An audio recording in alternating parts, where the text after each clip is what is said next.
good afternoon, everyone. Welcome to the Hoover Institution for today's special event.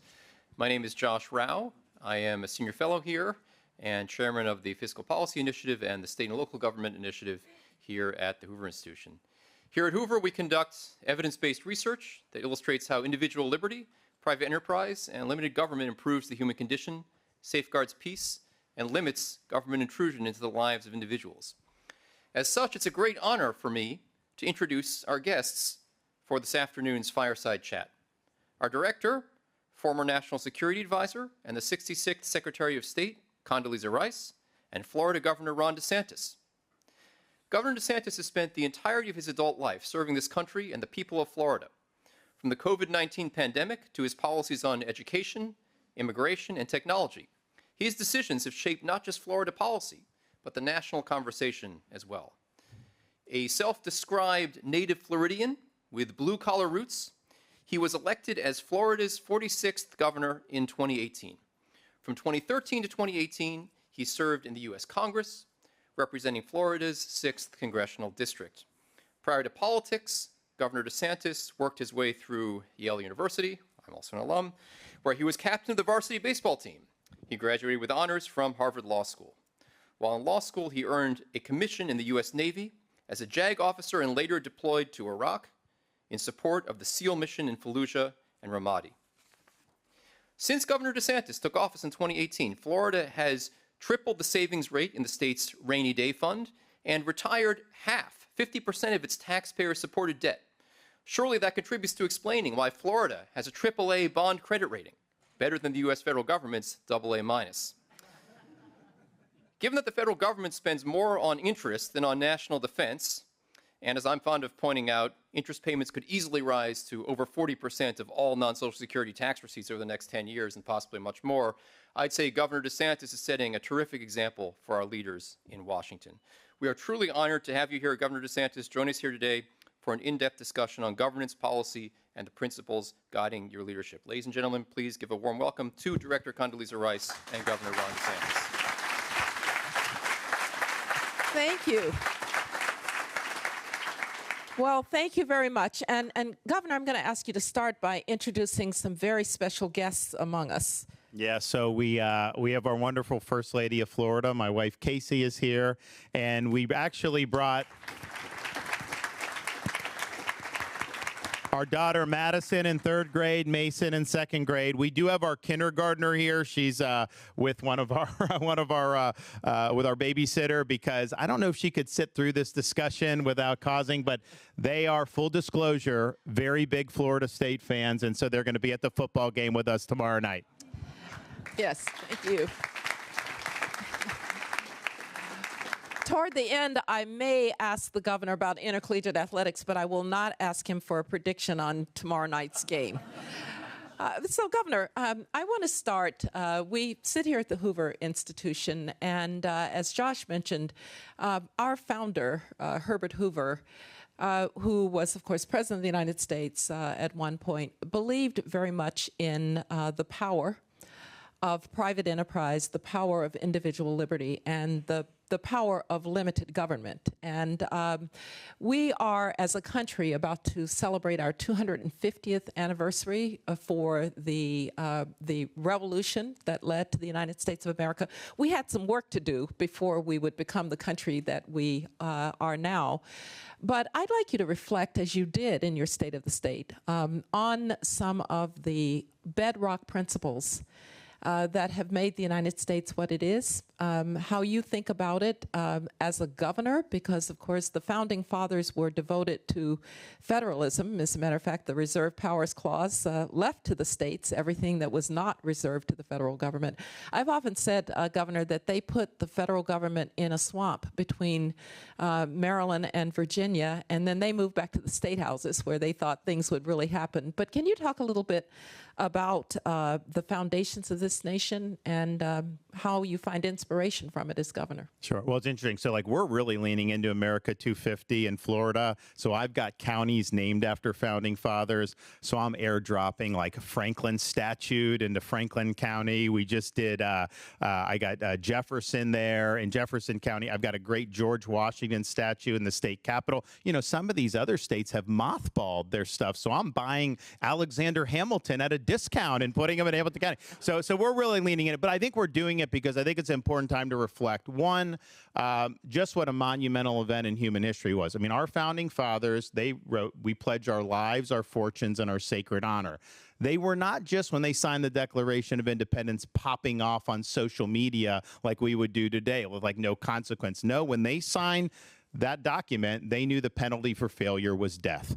These were people that were very successful in the colonies, but they believed that an important principle was at stake. Can we actually have a society in which our rights are endowed by our Creator, and then we loan power to the government to protect those pre-existing rights? Can we have the rule of law triumph over the rule of individual men?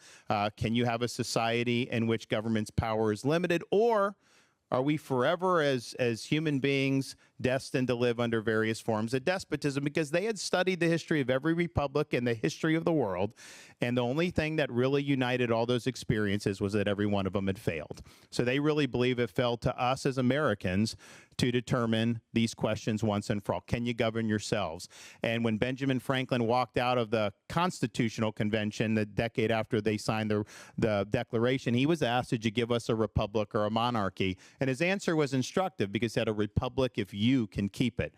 Because they understood you could have the best Constitution in the world, you could have the best Declaration of Independence in the world. These things don't run on autopilot. They require every generation of Americans to defend these principles, to apply those principles faithfully, to defend freedom, sometimes even putting on the cloth of your country and risking your life and even giving the last full measure of devotion for service to this country. So everything we're doing, when I do, that's kind of a backdrop of how I conceive of my role. Yes, if a hurricane comes, we have to deal with it. You know, if we want policy, you know, school choice, reduce taxes, whatever, we deal with it. But in the broad sweep, you know, we're showing, you know, yes, we can govern ourselves effectively in the state of Florida. And I think the fact that so many people have moved to Florida since I've been governor, so many businesses and adjusted income have moved in, you know, is a testament that people have voted with their feet and they've responded positively. Yes, these individual policies matter, but in the larger thing, I think we strive to be faithful to the ideals that the founders established. Do you want to talk a little bit about some of those numbers in terms of those who have moved to Florida? A lot of my friends have. So this is just true. So if you look in the last 6 years, we've had more adjusted gross income move into Florida than has ever moved into an American state over a similar period of time, adjusted for inflation even, in the entire history of the United States of America. And if you compare us, Texas is number 2. Texas is very successful. We're like 3 or 4 times Texas in terms of that. Now, some of that are individuals who've done well. Some of it's businesses moving in. These are things that are, I don't go recruit business. Like once COVID was going on and like we were open, hey, Governor, I want to come move my business. I just wanted you to know that. I'm like, okay, fine. But like, I'm not having to go do it. It's a natural thing because people know that they can be successful, but it's not by accident. So, you know, you talk about like fiscal responsibility. Florida's budget right now is less than the budget we had last year, and last year's budget was less than the budget we had the year before that. How many other states are actually doing that? But yet I can click off. We're doing record infrastructure investment, record environmental spending and Everglades restoration, record teacher salary increases from the state. We've done all those things, but in the context of, yes, eliminating half of the state's debt, 180 years, all the debt the state's racked up, we've eliminated half of it. We've reduced taxes by many billion. We don't have an income tax, and we never will. So you don't have to even file a tax reform and a tax return in Florida. We like it that way. So we've gotten all those right. And you know the thing about it is, they say it's laboratories of democracy. We've got 50 states. It's a free country. Communications, mobility are unlike anything the founders would have ever dreamed of. People can vote with their feet very easily, and they have done that by voting in favor of the free state of Florida. Talk a little bit, you've been talking about the growth. I think you said there were how many people in Florida when you became governor, and they're now... Yeah, I mean, we're probably, we were 21 plus million, and now we're 23 plus million. So I think we're about 23.5 million right now. So that's just in a 6 or 7 year period. And still, when you have that kind of explosive growth, and that's pretty explosive, there must be some hard parts of it too, some downsides of it. Do people get a little worried about the nature of their communities? Is there NIMBY in Florida? There's a lot of chat. Well, first, just the political thing. So when I got elected in 18, they didn't tell you the margin. It was not a big margin. Florida was a 1-point state. For a decade, every major race was basically 1 point statewide. We go back 20, 25 years. We were the #1 swing state in the country. Bush versus Gore, 2000, 536 votes in the entire state of Florida. And so I get in, and, we start to see the migration pick up, and then COVID really supercharged it. And so my supporters are like, well, wait a minute. You won by 35,000 votes. Now I've got what? We're going to bring in 150,000 from New York. That's going to tip it in the other direction. And oh my gosh, when the California license plates started showing up, let me tell you, people were freaking out because no one had ever seen a California license plate in Florida before. And all of a sudden they're like, okay, wait a minute. Are we importing Berkeley into Tampa or something? But what ended up happening was the people that were coming were coming for the reason they didn't like how the quality of life, the governance where they were overwhelming. So this is an interesting stat.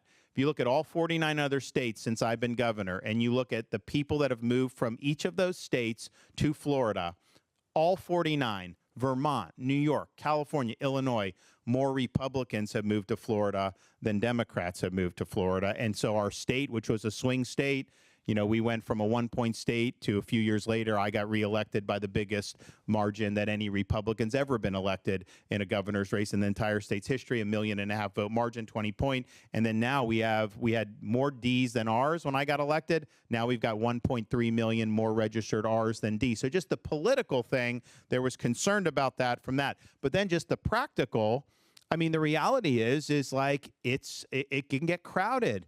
And we have some communities, it's like, okay, you have this housing development goes up, and then it's like, okay, this, that.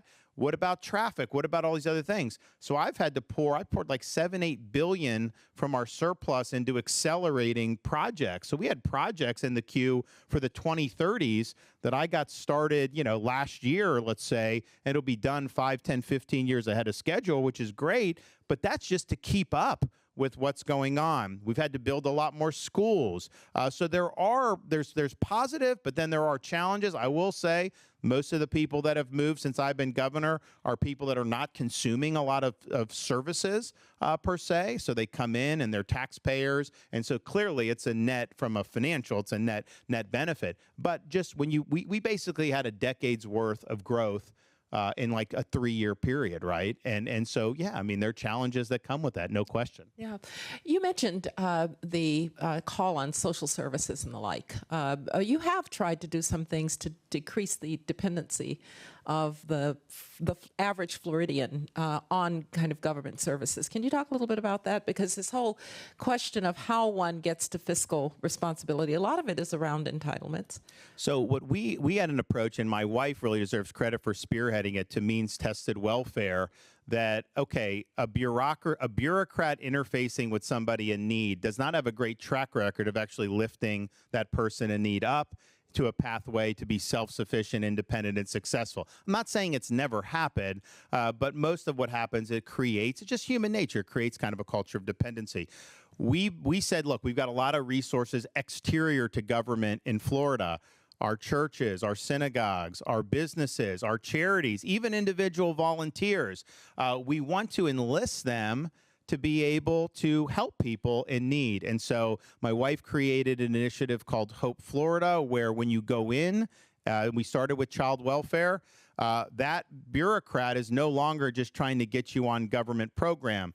That person is now a navigator that's helping you navigate all the resources that are available exterior to government. And we have something called a care portal we use. So if a single mom comes in, she got evicted from her apartment and she's got 2 kids under 5 and she needs a place to stay, the bureaucracy is probably not going to be able to solve that. But you know what? A church will, and they will come and help. So we've been able to do that and integrate that across state governments. And the net result is, and this has only been going on for like the last couple of years, 33,000 people no longer have dependency on welfare programs, and it saved the state over $100 million. Now, we didn't cut any entitlement to benefit. Like, people still can go in and use those, but we've provided other resources. But I think these other resources are much more focused on getting these folks up on their feet and putting them on a pathway to self-sufficiency. Well, a couple other things that the average citizen cares about, education and healthcare. So let's start with healthcare. Really tough in this country to think about how to deal with healthcare. Can you talk a little bit about how you see the issues of healthcare, issues of insurance? I know you've tried to work on drug pricing with pharma. Talk a little bit about that. Because one of the things that's happening is states are experimenting in ways that the federal government cannot. Yeah, look, a lot of the problems are federal. It's just the reality. They've gotten so intertwined with this. We have a medical industrial complex, kind of what Eisenhower warned about with defense. That has happened too, but that has happened, with insurance and the hospital systems and all these other things. And so, we have, somewhat limited ability to really make an impact here. So a couple things. One, we did do the pharmacy benefit manager thing, so we were able to squeeze out savings by exposing some of that for folks. Two, if you want something to be cheaper, you have to have price signals, right? A market, imagine I want to take the kids to In-N-Out Burger since we don't have that in Florida. If they didn't tell you how much a double costs, what are you going to do? If it's $30, then I'm not taking them, right? And so you need to have that. And that's how a market works. No one knows how much this stuff costs with respect to medical. So we did a price transparency reform. They have to put the prices up. So if you're in Tampa, one side of town, a hip replacement is X, other side of town, it's Y. And so that's helpful. The problem is, if it's all third-party payer, what do you care as the patient? If it's just insurance is going to pay for it, then choosing the cheaper one doesn't make sense. So what we did with our state employees, we did something called shared savings. So you have the transparency, and if they opt for a more cost-effective way, then they get rebated in the lower premiums. So it saved the state taxpayers millions and millions of dollars. It's obviously saved the employees money out of pocket. We've done that. We have not applied that a mandate for the state. So there may be some companies that are doing it on their own. Maybe some employers are negotiating that, but we've tried to do it. I think that what we want and what the federal government really won't allow is most people, particularly under 50, what they really need is a catastrophic plan that's affordable, where then they can pay whatever they're doing out of a health savings account. Most people, outside of paying insurance premiums, are not paying a lot for medical on a routine basis. I know in the Navy, they told me to take something, I would do it. But other than that, I never did, right? And so that's where you got to get to. I think what the federal government does, it makes it very difficult. And the bigger government gets, the more intertwined it gets. That facilitates what we've seen with the consolidation, where the hospitals will hire all the physicians. Private practice, medical practice, is becoming a lost art compared to what it was when I was a kid. First of all, I don't think that that's a good way to incentivize great people to want to be in medicine. I think 50 years ago, you looked at that career, it's probably more lucrative and fulfilling than what you have to deal with now. And there's some very good doctors who've been for 30, 40 years who tell young people now, I'm not sure I would do it because of having to deal with all this stuff. It's like, did you sign up to help treat people and cure people, or to be some type of a bureaucrat, a cog in the machine where you're having to deal with a bunch of red tape? So I think most of the problems with healthcare are because of what they've done in Washington, D.C. over many, many years. Yeah. Well, let's move on to education. We have a national crisis in education. And every state is affected by it. When we get the NAEP scores, they're not good. When we look at the standing of American students vis-a-vis most of the world, most of the developed world, they're not good. When we think about what COVID did in what's called now learning loss from COVID. Your schools were open relatively soon, but for the country as a whole, we may be losing a whole generation of kids who are never going to quite catch up. But you have been in Florida at the lead edge of education reform, school choice, but also education reform more broadly with the Teachers' Bill of Rights. And so can you talk a little bit about the education space? Oh, yeah. So we've done a lot. So one, just in terms of the classroom experience, we got rid of the smartphones in the classroom. It's been very important. Was that a revolution? I mean, did that cause a revolution? So it's interesting. I was like, one of the first to really push this. And, I think the New York Times said that was an example of fascism to take away the phone. Now everyone's doing it, right? I think they even said they want to do it in California now. So yes. So part of it is the students.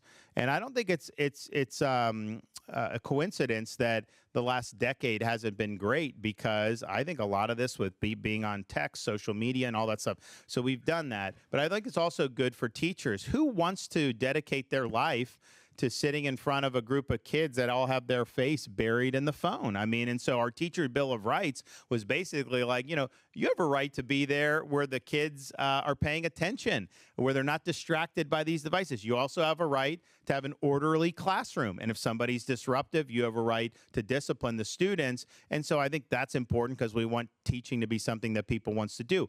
We have tackled this issue of these school unions, these teacher unions. And when I was doing COVID, I said every kid needs to be in school in person. And the teacher union sued me, and they tried to keep the kids out. This is like May or June of 2020, very early on in COVID. And we won that, but they literally would do these demonstrations where they're bringing coffins and putting the coffins in front of our Florida Department of Education building. COVID, like, these kids were at very low risk for COVID. And so it was all just hysteria, but they did not want those kids in the classroom. And I think that helped really turn public opinion against these teacher unions. And the reality is, anytime you have something like that in a school, it can create, the incentives aren't aligned, because a union is going to defend its members. So if there's a conflict between what's best for the members and what's best for the students, they are duty bound to prefer the members' interests over the student interests. So that's always been a problem. But I think what's happened in more recent years is these unions have become very partisan. And they've really tried to impose a political agenda. You go look at the National Education Association, American Federation of Teachers, look at their national conferences. Some of the resolutions they are adopting have nothing to do with education. It's like validating every far left, whatever the flavor of the day is, they're doing it. Well, that's not their role to indoctrinate. The goal is to educate. So we beat them on COVID. We beat them by doing universal school choice. So in Florida, the money follows the student. You can go to your local public school. A lot of times in the school district, you have choice to go anywhere else in your county in that system. You can go to a charter school, which is public but not run by the school district or influenced by the school unions, or you can do private scholarship. And so we're the most robust in the country on that. We're proud of that. But we also did something, because what we saw is a lot of these teachers, a lot of them weren't even political, but they didn't want their money going. Most of the dues, they go to political activism. So we did paycheck protection for teacher union dues, no automatic deduction of dues. So if they want to write a check and hand it, then that's up to them. And in Florida, our Constitution actually has school unions in the Constitution, because quite frankly, I don't think that you should have them, period. But it is what it is. So we did that reform, and guess what? The number of teachers signing up has plummeted. And so now in like major areas like Miami and Fort, the school unions are going to be decertified. So that has really shifted power to parents and to students away from the school unions. And I mean, me looking at like California from afar, when I was growing up, and certainly before that, post-World War II, California was probably the best schools in the country, certainly top 5, like year after year for decades, California was. Now they're typically ranked in the bottom 5. And how does that happen? And I think it's because the California Teacher Union runs this state. They dictate who gets elected. They dictate policy. They dictate all that. And I think the results have been really disastrous. Final thing I'll say we've done on K-12, which I think is important, is when I was going to school, guidance counselors, everyone, you got to go to college. You got to get that 4-year degree. Otherwise, you're not going to be successful in this world. And that was well-intentioned, but it wasn't true, right? I think it's great to have great universities. I mean, there are people, parents that would, sacrifice a lot to have their kid be able to go to school like Stanford. We've got some great universities in Florida that we're very proud of, and they serve an important purpose. But that's not attending a 4-year traditional brick and ivy university is not the only way that you can be successful. And for many people, it's not the best way. So we've expanded technical education, vocational education. We've doubled apprenticeships. Now you go to like the Space Coast of Florida. We're graduating students who know like about aviation and stuff. And they're going out from high school working for Elon Musk at SpaceX. We've got folks that go and work in other parts of those industries. So what happens is no debt and really gainful employment if you have the right skills. And I also think it's like, as you look at like what is artificial intelligence going to do to the workforce, there's a lot of people that say, oh, it's going to take so many millions of jobs. We're going to have to put everyone on universal basic income even, which I don't think is like necessarily would be healthy for society. But if you look at where people are projecting those job losses, it's going to be someone who was like in accounting or some of these other things. Honestly, I think a lot of the skilled labor, I think you probably will be using AI to enhance what they're already doing. So it may not be as big of a problem for them. It may even enhance a lot of what they're doing. So I think having those pathways, and not saying you have to do one or the other, but just letting people know, if you go in one of these pathways, you're not any less than somebody that went to a 4-year university, especially if that person goes to a 4-year university, takes out $100,000 in loans, and ends up with a degree in zombie studies. That doesn't make them better than you, okay? Zombie studies. I'm not sure we have that at Stanford, but I'll check. So let me touch the third rail, which is universities. A number of us are tenured professors, just so you know. But let's talk a little bit about higher education. There's no doubt the universities have a lot to atone for. I would be the first to say that over the last several years, we went through a period of time in which I don't think we had viewpoint diversity in our universities, in which I don't think that we were sufficiently protective of free speech, in which perhaps there was a kind of orthodoxy. But there are some who worry that we're now swinging the other way, that if we're not careful, we're just going to end up with an orthodoxy on the other side. You couldn't say certain things in 2022, but now you can't say other things in 2026. How do you think about it? The University of Florida in Florida has been kind of ground zero for some of these issues. You've got a really great new president that many people admire, including myself. But how do you balance this issue of making sure that we're teaching critical thinking, not teaching our students what to think, but teaching them how to think? Well, I think the Wall Street Journal referred to the University of Florida as the Harvard for the unwoke a couple years ago, and I took a lot of pride in that because, so the orthodoxy that we've seen for quite a while, but I think it was really when you saw the October 7th aftermath, what was happening at the Columbias and some of these other places, I think it opened up a lot of people's eyes. That's not the way, obviously, a university should be functioning. And part of it was just the disorder, how that was impacting other students. You can go out and sing from the rooftops, whatever you want, but you can't threaten a student. You can't block a faculty member because they're Jewish from going into their classroom. You can't just disrupt. and shout down. So that's conduct. And I think they've let the inmates run the asylum for a long time. So that a lot of people saw that, like, what is going on? I can tell you in Florida, you can say what you want, but your conduct, you will be held accountable for your conduct. You don't have a right to commandeer the lawn at the university for your political agenda. And when you try to do that, they tried to do it at Florida State. They turned the sprinklers on and they were gone in 10 minutes. And so that didn't work out there. But you don't have a right to do that. You don't have a right to scream and not let somebody talk on that. And when after October 7th, I was telling the group earlier, people said, man, you're really lucky. You didn't have any of those problems, in Florida's universities. I was like, well, it's not really luck. I was like, everybody that's running a state university in Florida knows that if they were to allow that to happen on their campuses, they would no longer be running a state university in Florida. We wouldn't tolerate it. So I think from that, I think it's done a lot to damage, particularly elite education with some of the stuff that's gone on. But just from I think a lot of the orthodoxy is counterproductive.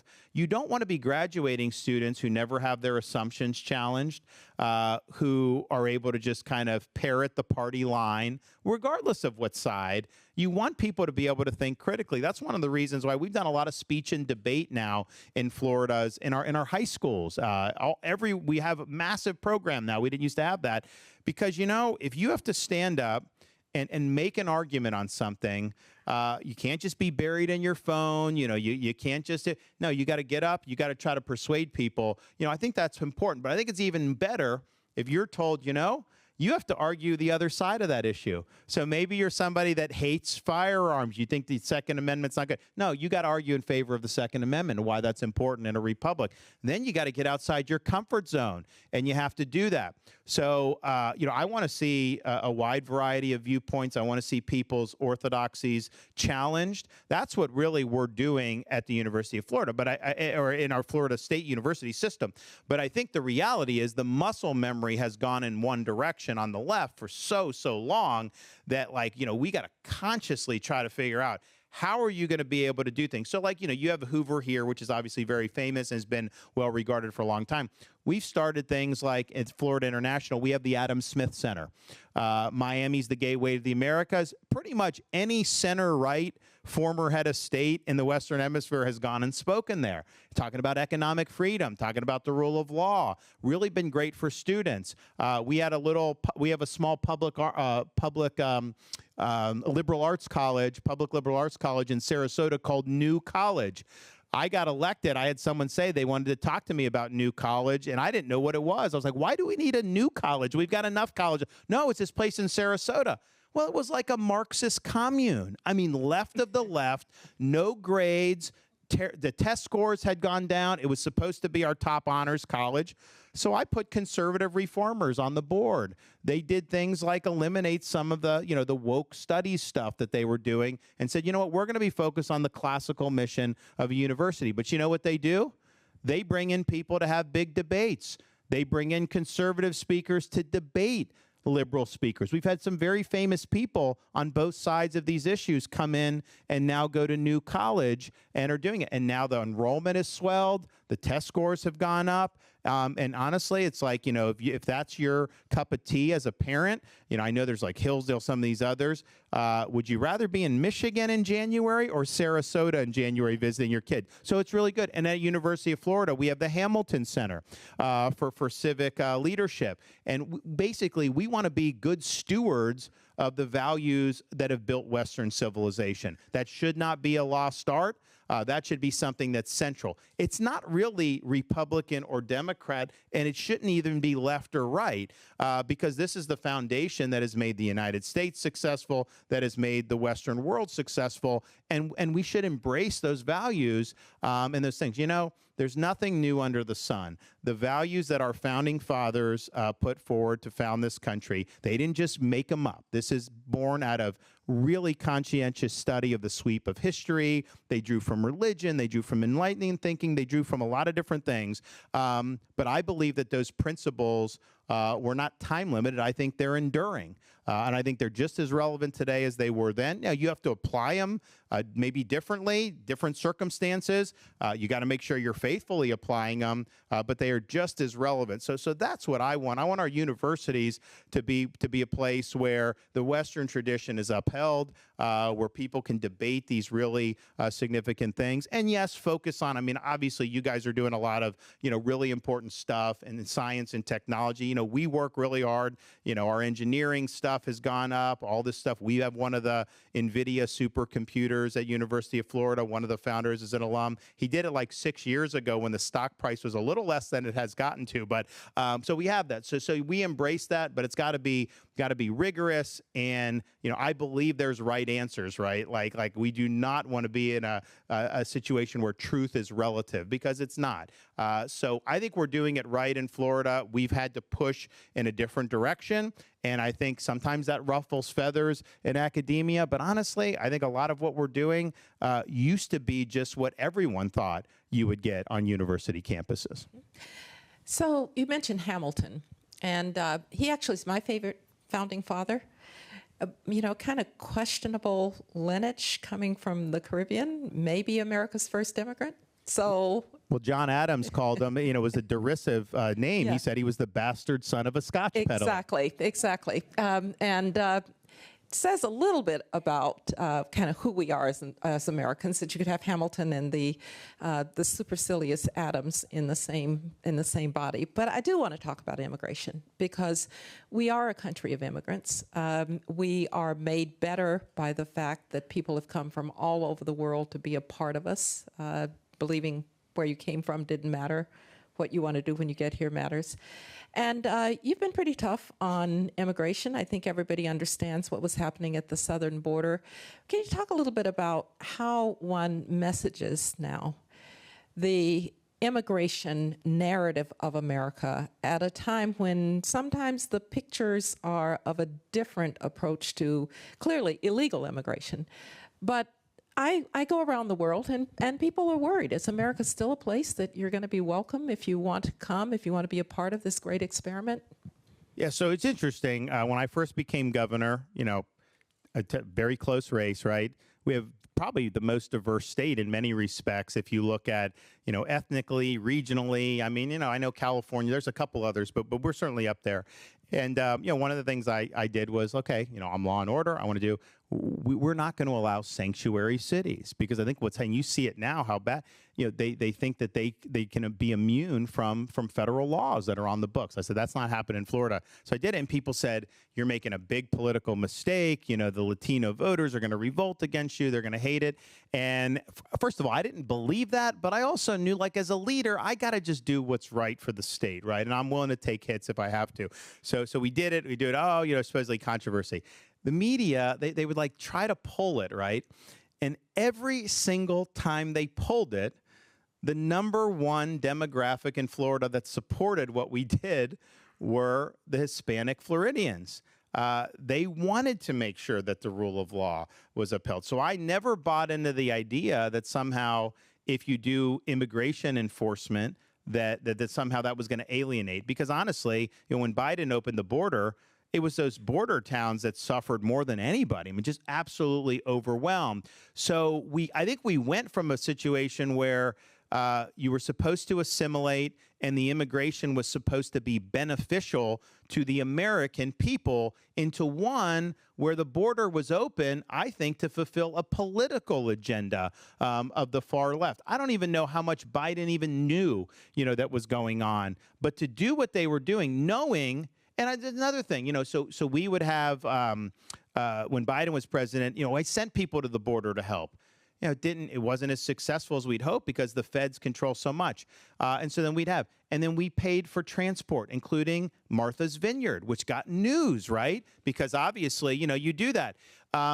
Most of it were people from Venezuela. So I was running for re-election. So I'm down in Doral, which is where we have most of the Venezuelan media. It's like, oh, the Venezuelans are going to be so mad. So I'm walking the streets out there, and these people are like, you the man, governor, because They saw Maduro trying to send people from jails and send people from prison to there. So the whole notion that somehow people that are Latino want illegal immigration, I'm telling you that is not true at all. And so the situation is, okay, he had the border open. Are we just supposed to say that the laws don't matter anymore? And it can't be a one-way ratchet.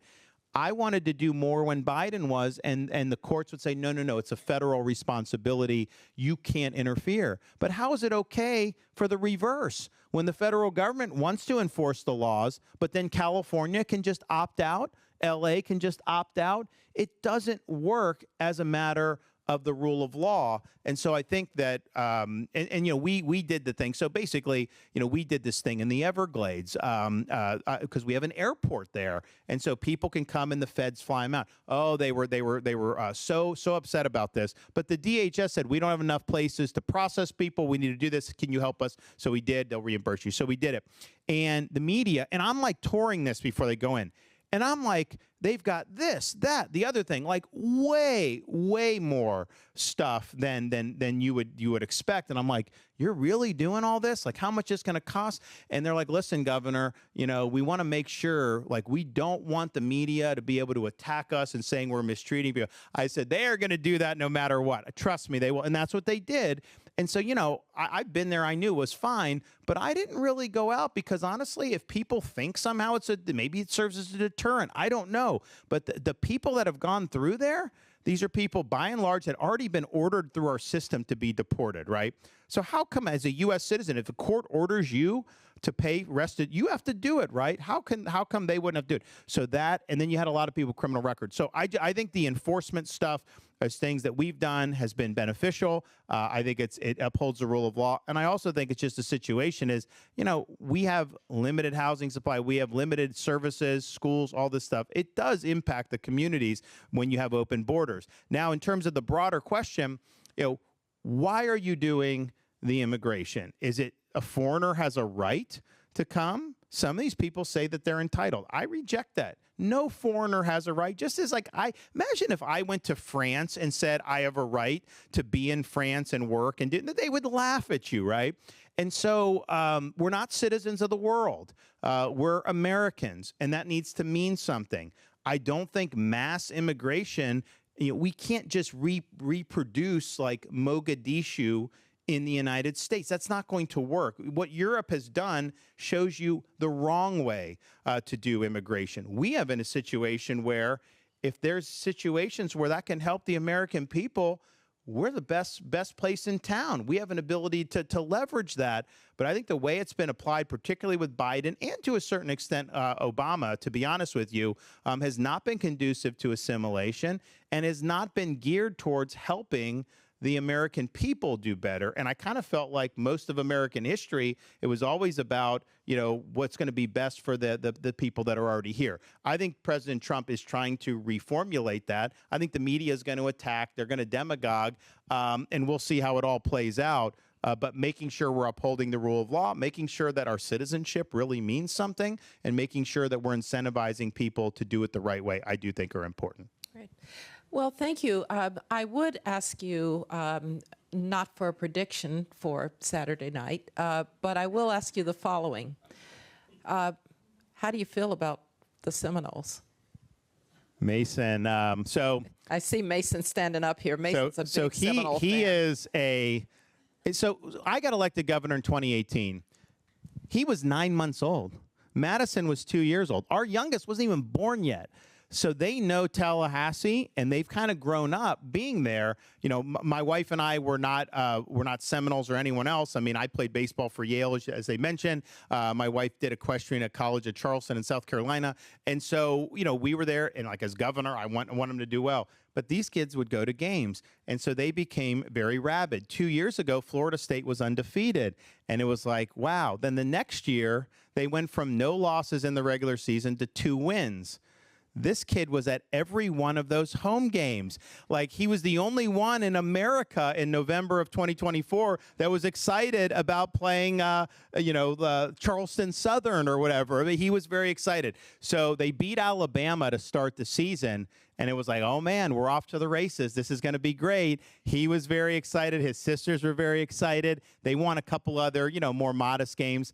Then they go to Virginia on the road and lose to Miami at home, and then lost to Pitt at home. Yes, you weren't there, but they lost to Pitt. So now we're here in Stanford, and it's great to be with you. But, we're going to go to the game. He's going to be rooting very hard. But I'll tell you, and I know Stanford hasn't had a great year, but, this is important for Florida State and kind of the trajectory of the program. Do you want to come give a prediction real quick? Come on up here.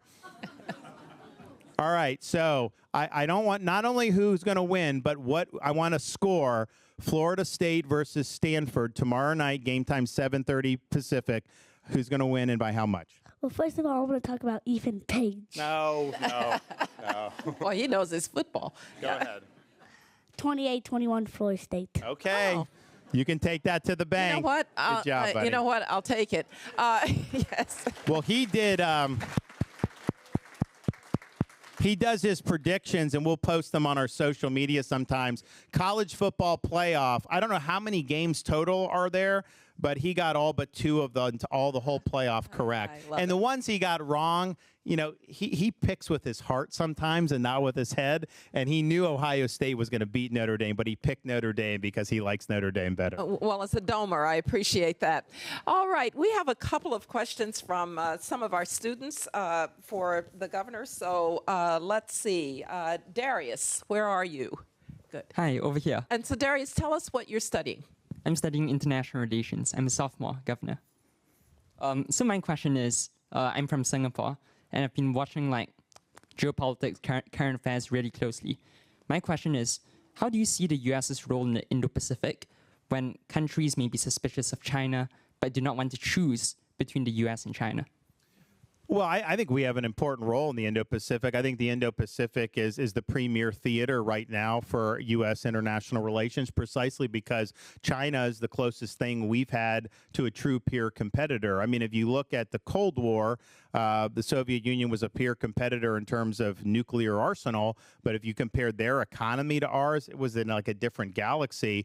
China's economy is much more in line with ours. I mean, they haven't surpassed us yet, and I think they got a lot of economic problems. Don't get me wrong, but they are a peer competitor, and I think we have an opportunity to project strong power in the Indo-Pacific. That will deter China from doing things that would be adverse to U.S. interest. I do think countries naturally, if they see a strong hand and they see someone they can depend on, they're going to be more natural to want to be aligned with us. But I also think economically, you can strategically disassociate from some of the supply chains from China, but then you have opportunities to build stronger economic ties with some of the other countries in the region, and then also just setting the stage politically. China is going to have a lot of problems. They got big demographic problems because of really bad policies that they imposed on the population. They've got a lot of debt problems. They have basically state-directed capitalism, and so they're going to end up having problems. They're going back and forth with the Trump administration, and I think we have the upper hand, America, in terms of the economy vis-a-vis them, but I think the one thing they have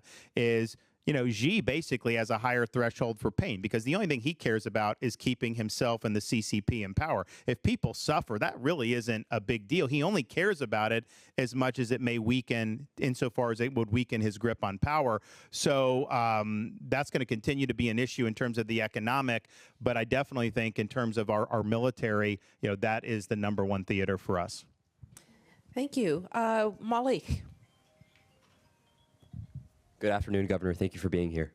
I'm Malik. I'm a freshman. I'm studying economics and international relations. As we mentioned earlier, the United States is facing a K-12 education crisis. Under your leadership, Florida has maintained really high rankings in education, and as mentioned earlier, your administration has devoted a lot of energy towards education reform. However, it's not just a state issue, it's a national issue. And Secretary Rice has said that it's a civil rights issue of our time and possibly one of our nation's greatest national security threats. Yet, despite education ranking as a top concern for the majority of voters in polling, it's rarely discussed prominently in national politics. For instance, in the last year's 2 presidential debates, it wasn't even mentioned once.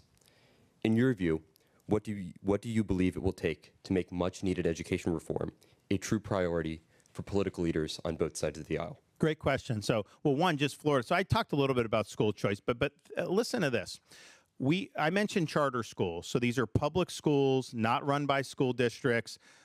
The schools have no entitlement to a student, like it's only if parents choose to send their kids to the charter school.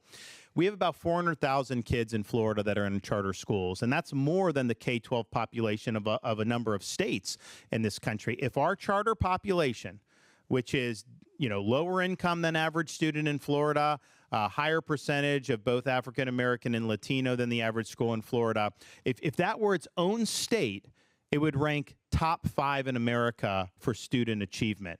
And so people can succeed, but the parents need to be able to have options to be able to put them in programs that make sense. And there has to be incentives for the people that are running a charter school, private school, or a school district to innovate so that you're attracting folks.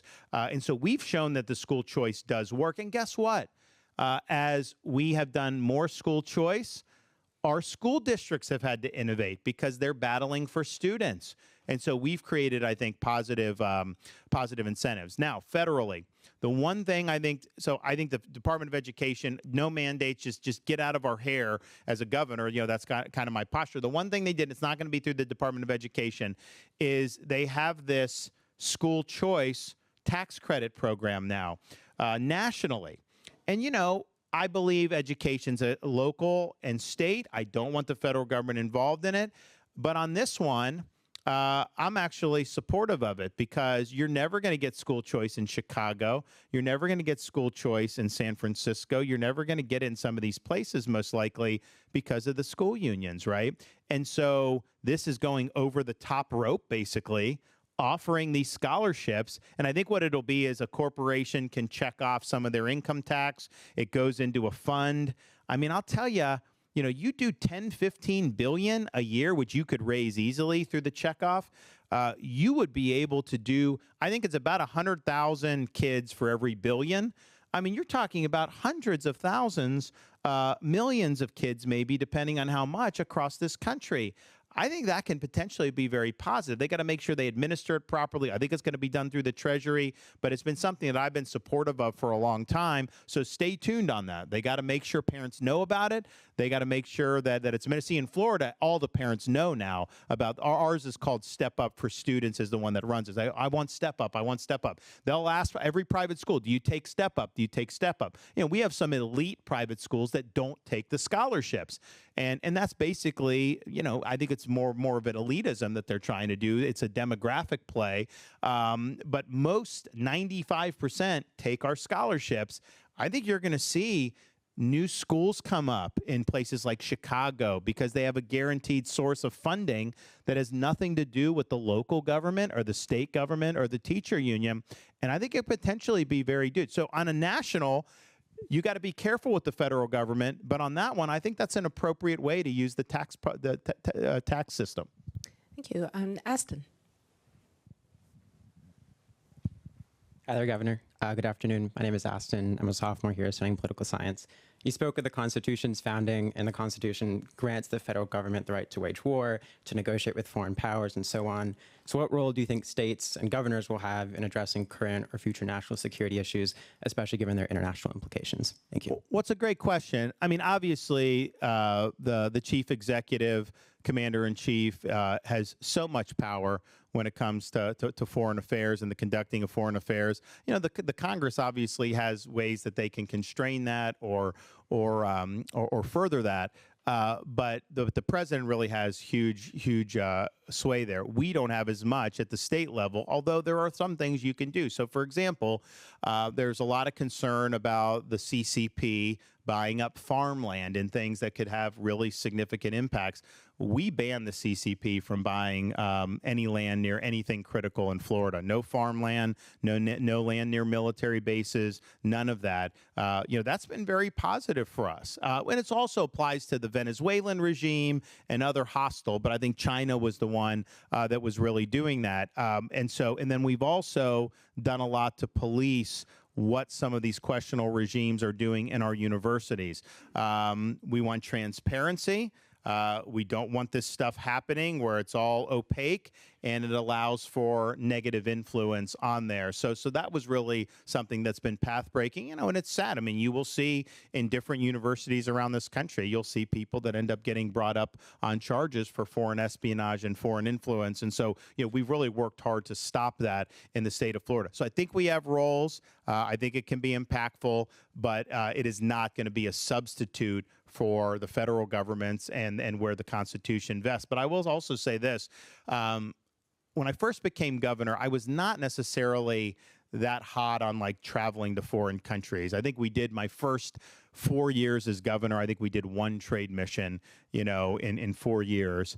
And I started to do some more. And I will tell you, showing up, being able to meet with the Prime Minister of Italy, Prime Minister of Japan, some of these folks that we've been able to do, it has definitely helped put Florida on the map. I mean, we get a lot of business interest. We get a lot of interest of folks from a variety of these countries wanting us to go back, wanting to bring a delegation to our state. Because, you think about it, it's like if you say to me Japan, right? I think Tokyo, but there's a lot more. When you say United States to some of these folks, they think New York, California. Those are usually the two that they think of. Now they're starting to think more about Florida, and part of that is us going and doing kind of the diplomacy and the business development that we've been able to do. And so we've done Japan, Korea, Israel, UK, France, Ireland, Italy, and we're working on Argentina and maybe Brazil. And a lot of those folks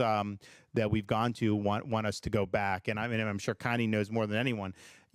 Having these personal relationships, it does make a difference. I mean, it's not all just kind of like people get to know you. If you can articulate things about your state, about the opportunities for them firsthand, that's really, really powerful to be able to do. So I'm a big believer in actually having those personal relationships in a way that I don't think I fully appreciated that, the day I became governor. Well, thank you very much. And Governor, thank you for spending the time with us. You're welcome here anytime. I also want to thank you, the audience, for being here. And I really want to encourage you to come to the game tomorrow night. You might notice that we're not quite sold out in the same way that Seminole Stadium is. So please do come. And Governor, we may be cheering for different teams, and Mason and I are clearly going to be cheering for different teams, but ultimately we are part of the same team, which is the United States of America, and thank you for everything that you do, not just to serve the state of Florida, but to serve our great country. Yeah, thank you as well. Thanks so much. Great to see you guys.